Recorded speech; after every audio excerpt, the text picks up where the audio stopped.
Et bonjour à tous. Dans cette nouvelle vidéo, vous allez voir, j'ai eu une infiltration au niveau de l'arrière de mon camping-car à cause d'une durite de mon circuit d'eau. Ensuite, je vais vous emmener voir le prieuré de Saint-Orther, un lieu vraiment très apaisant. Après ça, je vais faire une petite partie de cache-cache, si je peux dire, avec un vieux chêne de 300 ans. Donc je vous laisse découvrir tout ça dans cette nouvelle vidéo.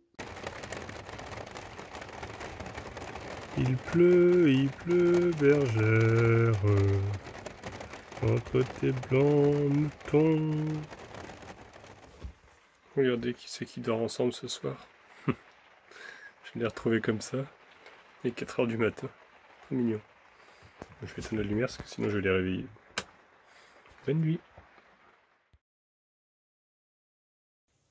Alors aujourd'hui, je vais regarder quelque chose parce qu'il y a un phénomène un peu bizarre qui se passe. C'est que j'ai la pompe à eau qui s'enclenche alors que j'utilise pas l'eau. De temps en temps, elle s'allume comme s'il y avait une perte de pression. Donc j'imagine qu'il doit y avoir une petite fuite quelque part. Et effectivement, je viens de me baisser sous le véhicule. Et regardez un petit peu là-dessous. C'est complètement mouillé à l'arrière. J'ai regardé ici parce que la dernière fois que j'avais eu une fuite, c'était à ce niveau-là. Là, je vois que le plancher il est mouillé, donc il faut que je regarde au niveau du radiateur. Il faut que j'enlève tout pour pouvoir y accéder. La dernière fois, j'avais retrouvé de l'eau par terre. Cette fois-ci, il n'y a pas d'eau, mais je sais qu'il y a des tuyaux d'eau qui passent juste en dessous. Je vais vider tout le placard et je vais essayer d'accéder parce qu'il y a une trappe en fait ici. Je vais essayer de voir ce qui se passe. Voilà, j'ai sorti tout mon petit bazar. Maintenant, je vais pouvoir accéder à la trappe et voir un petit peu ce qui se passe là-dessous. Il va me falloir de la lumière parce que je vois rien. Effectivement, on peut voir que tout au fond là-bas à droite, c'est tout mouillé. Je pense que ça doit être, la durite là qui fuit peut-être au niveau du collier. Donc, je vais essayer de. J'ai déjà nettoyé parce qu'il y a pas mal de poussière. J'avais déjà tout nettoyé la dernière fois, mais là j'ai plein de toiles d'araignée. Donc, je vais déjà nettoyer pour y voir un peu plus clair. Je ne sais pas si vous allez bien voir. Du coup, j'ai nettoyé tout autour. Donc, il y avait beaucoup d'eau au niveau du tuyau bleu. Donc j'ai bien séché tout. Là j'ai mis un petit coup de tournevis sur le collier qui était un petit peu desserré. J'ai vérifié tous les autres. Les autres sont bien serrés. Il n'y a vraiment que celui-là qui était desserré. Donc je pense que c'était juste ça. Je vais attendre un peu. J'ai fait couler un peu d'eau pour mettre en pression. Ça n'a pas l'air de refuir. Donc j'espère que c'est que ça parce que mon panneau va finir vraiment par s'abîmer là parce qu'il y a eu quand même beaucoup d'infiltration à cause de cette fuite. Donc on va voir si c'est bon comme ça. En tout cas, c'est quand même bizarre que 2 fois de suite, c'est le même collier, je me semble, qui s'est desserré. Donc j'avais tout contrôlé en plus la dernière fois. C'est bizarre. À croire qu'il y a un petit lutin qui me fait des farces. Là, ce soir, je suis en train de boire mon petit thé tranquillou. Et je me dis que je vais sortir les pulls à Falcor parce que cette nuit, ils vous annoncent 4 degrés. Donc je pense que je vais sortir ces pulls parce qu'il va avoir froid le gros toutou. C'est vrai que je les avais rangés sous la banquette. Parce que là l'été on n'en avait pas trop besoin. Et maintenant qu'il fait froid, on va ressortir ça. C'est son t-shirt. Et là c'est son pull. Et aussi le poncho. Donc on va sortir tout ça. Tu te rappelles de ça mon gros toutou? Ouais. Bah ouais. J'ai dû ressortir ça parce qu'il fait froid. Hop là. On va passer la papate. Attention. Hop là. Et une papate de passer. Et la deuxième. Voilà. Je sais pas si je te mets aussi le pull parce que. Je sais pas si tu vas voir si froid que ça. Qu'est-ce que t'en penses? On met le pull quand même? Allez, on met le pull.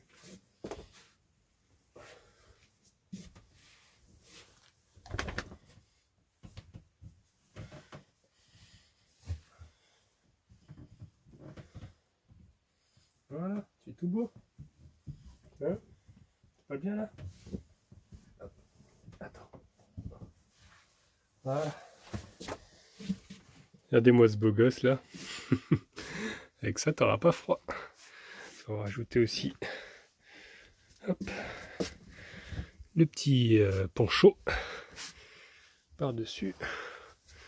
Voilà. Je me mets le pull parce que le pull, au moins, je sais qu'il n'arrive pas à l'enlever. Alors que le poncho quand il bouge, bah, des fois il s'enlève et du coup bah, ça sert à rien quoi. Hein? T'auras pas froid comme ça là? Et quand il se lève, des fois le poncho il s'en va. Mais le pull au moins, il restera. Fais de beaux rêves gros toutou.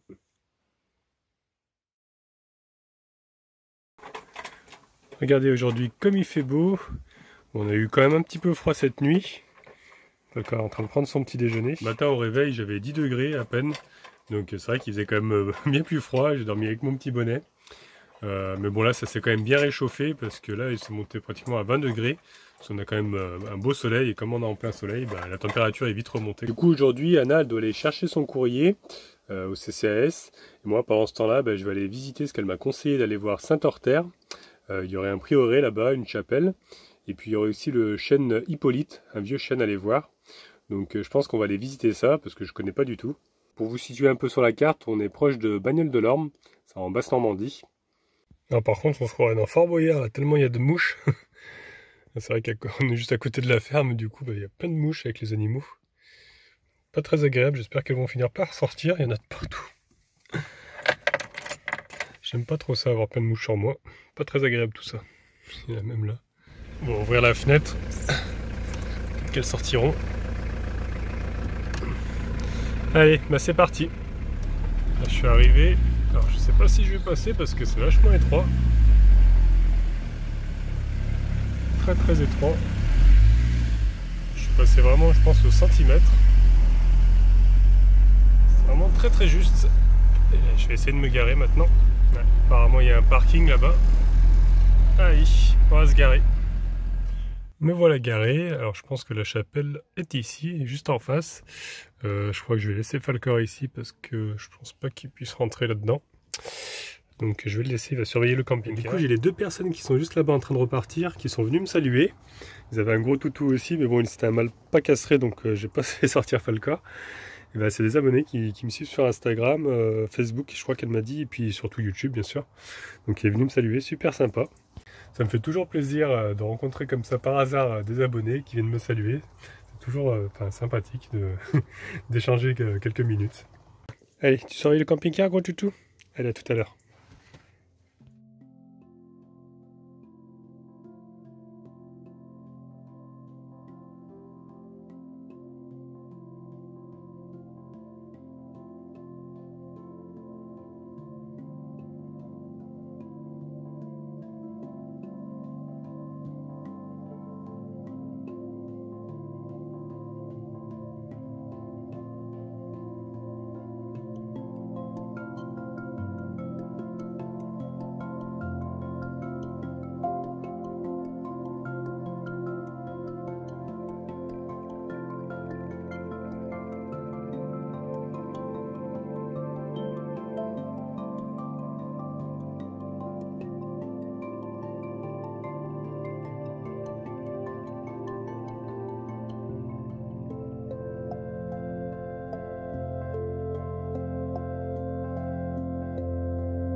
C'est vraiment un lieu très très reposant ici. Et je ne savais pas, je l'ai appris en lisant le panneau, c'est vrai que Saint-Horter est très populaire en Normandie. Il vécut misérablement pendant 38 ans dans la forêt d'Andenne, où il se nourrissait que de racines. Et il est mort en 580 à l'âge de 98 ans. Il est connu comme un grand guérisseur, il a même sauvé une femme lépreuse. Pendant le pèlerinage, les fidèles accrochent des pierres plus ou moins grosses selon la taille de leur maladie dans les arbres, à la hauteur de leur mal. Et ça permet également aux étrangers de trouver le chemin du lieu de culte. La tradition veut que ça soit Saint-Horter lui-même qui a lancé ce rite en semant des petits cailloux à l'instar du petit Pousset sur la route de l'ermitage de Saint-Antoine où il se rendait régulièrement. Voilà, de retour au camping-car et du coup je vais prendre Falcor avec moi et on va essayer d'aller voir le chêne parce que j'ai vu qu'il y a un chemin en terre ici. Il y aurait le vieux chêne Hippolyte à aller voir. Donc je pense que je peux y accéder par cette route. Donc je vais aller chercher Gros Toutou et puis on va aller voir ça. On va essayer d'avoir quelques informations sur ce vieux chêne. Il y a à peu près une demi-heure de marche. Donc avec Gros Toutou, ça va lui permettre de faire une bonne petite balade avec moi. Hein? Bah ouais. Allez. Allez, en route. On est parti pour la balade. En tout cas, c'est très très calme ici, il y a très très peu de passages. La forêt est vraiment magnifique. On se sent bien. Et là, on a la source Radégonde qui est juste là. Voilà, sortir de la terre. Et tout au long du chemin, il y a des rails, des vieux rails. Et j'ai vu tout à l'heure, en fait, c'est du vélo-rail. J'ai vu 2 personnes passer avec. En tout cas, Falcor, il peut en profiter. Il y a beaucoup d'espace, c'est plutôt cool. On a vraiment de la chance qu'il fait très très beau aujourd'hui. C'est vraiment super. Justement, je crois qu'il y a un vélo-rail qui est en train d'arriver. Là, on a même 2.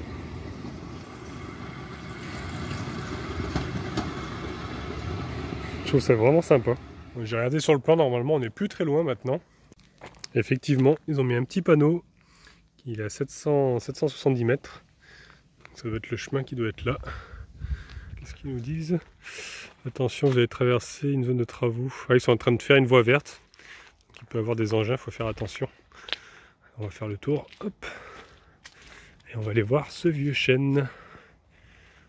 Alors par contre, il n'y a plus du tout de panneau. Là, je sais pas. Il y avait 2 routes. Alors j'ai pris un côté, je sais pas trop.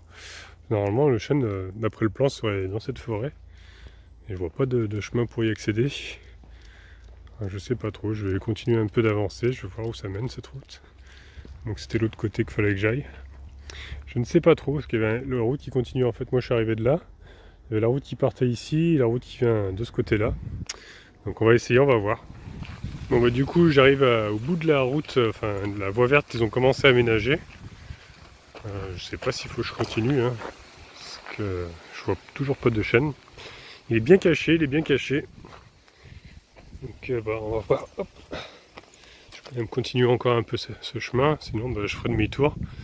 J'irai voir l'autre côté, si c'est peut-être là par là-bas. C'est bizarre parce que tout à l'heure il y avait le panneau 700 mètres, là 770 mètres. Et après il n'y avait plus rien.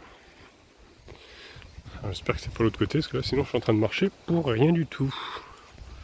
Bon, je pense que je m'égare parce que j'ai beau marcher et puis le chemin continue par là-bas, alors que le chêne est censé être là-bas. Donc je pense que j'espère que le point GPS est bien noté parce que ouais, c'est donné par là-bas dans la forêt.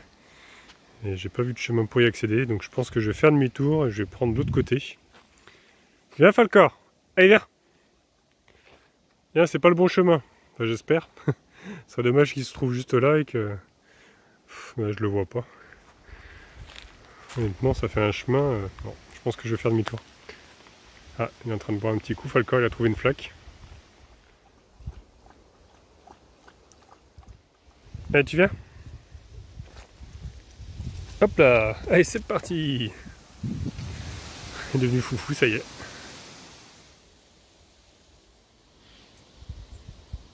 Là, il y a des chênes, mais c'est pas celui-ci, je crois pas. Non, ça doit pas être lui, parce que j'ai vu que sur internet, ils avaient mis une photo avec le chêne et il y a un panneau le représentant devant. Donc bon bah on continue le chemin, on va bien finir par le trouver quand même. Donc j'ai repris au niveau du croisement, j'ai fait tout ça et là je viens de voir, il y a un chemin ici et d'après le GPS ce serait par là. Donc on va tenter mais il n'y a pas de panneau. Il y a quand même une sorte de petit chemin ici. C'est bizarre qu'ils aient pas mis de panneau quand même. Il y a des numéros sur les arbres, là il y a 47, là il y a 46, mais je sais pas trop à quoi ça correspond. Je vais avancer un peu, on va voir si je vois quelque chose. En tout cas, c'est la première fois que je joue à cache-cache avec un arbre.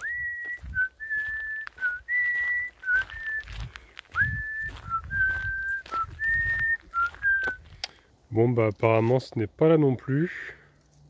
Il y a un autre chemin qui part là-bas, plus ou moins un chemin. Je pense que je vais continuer par là, on va voir. Je sais pas trop. Je vais finir par me perdre dans cette forêt. En tout cas, l'homme est déjà passé par là. Il y a plein de branches coupées. De chaque côté, il y en a. C'est dommage que je puisse pas vous partager les odeurs parce que ça sent la mousse. Ça sent vraiment la forêt. Ça sent vraiment très très bien. Il n'y a pas un bruit, c'est vraiment très calme. À part le bruit du vent dans les feuilles des arbres.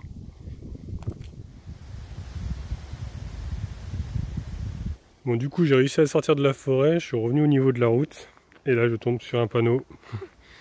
Donc, en fait, il faut que je prenne cette route-là, et que j'aille vraiment tout au fond.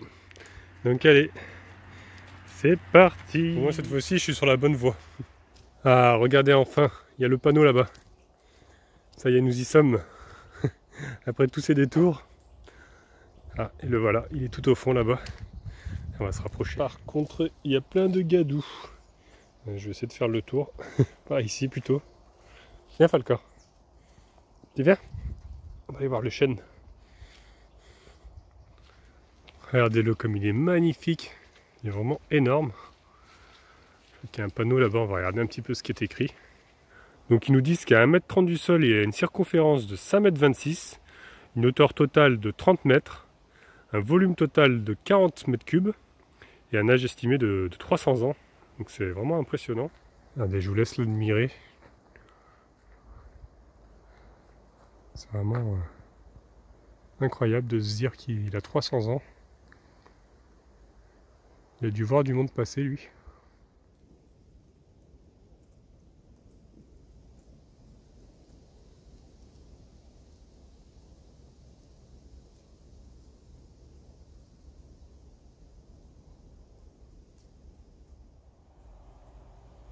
Je peux vous dire qu'on ressent vraiment des bonnes énergies dans cet arbre. C'est vraiment très apaisant. J'adore prendre les arbres dans mes bras comme ça. Écouter le son de la nature.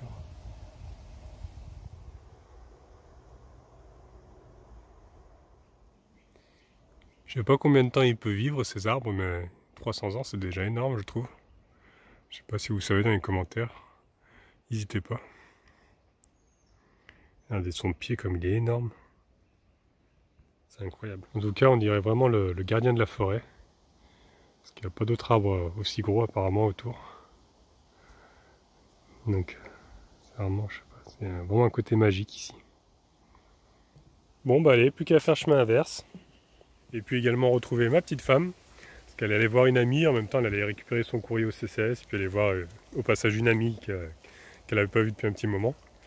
Donc après on va prendre la route, direction la Bretagne. Parce qu'on va faire un petit road trip. Parce qu'on avait très envie d'aller voir le Morbihan. Et puis bon, comme après en octobre il y a les vacances scolaires, ça permet d'aller voir nos enfants chacun notre tour. Et puis ensuite direction, comme vous le savez, l'Espagne. Parce qu'on n'a pas envie d'avoir froid cet hiver. C'est vrai que l'hiver que j'ai passé, vraiment, c'était vraiment pas évident. Cet hiver, j'ai vraiment pas envie d'avoir froid. Voilà, donc dans la prochaine vidéo, ce sera le départ pour le Morbihan. En tout cas, si la nouvelle vidéo d'aujourd'hui vous a plu, je vous laisse mettre un petit pouce bleu. Vous pouvez laisser des commentaires aussi. Si vous n'êtes pas encore abonné, abonnez-vous, comme ça vous verrez la suite. Et au cas où on ne se reverrait pas d'ici là, je vous souhaite une bonne soirée et une excellente nuit. Et Falcor, tu chantes avec moi? 1 km à pied, ça use, 1 km à pied, ça use les souliers. Ah, c'est vrai que t'as pas de souliers toi.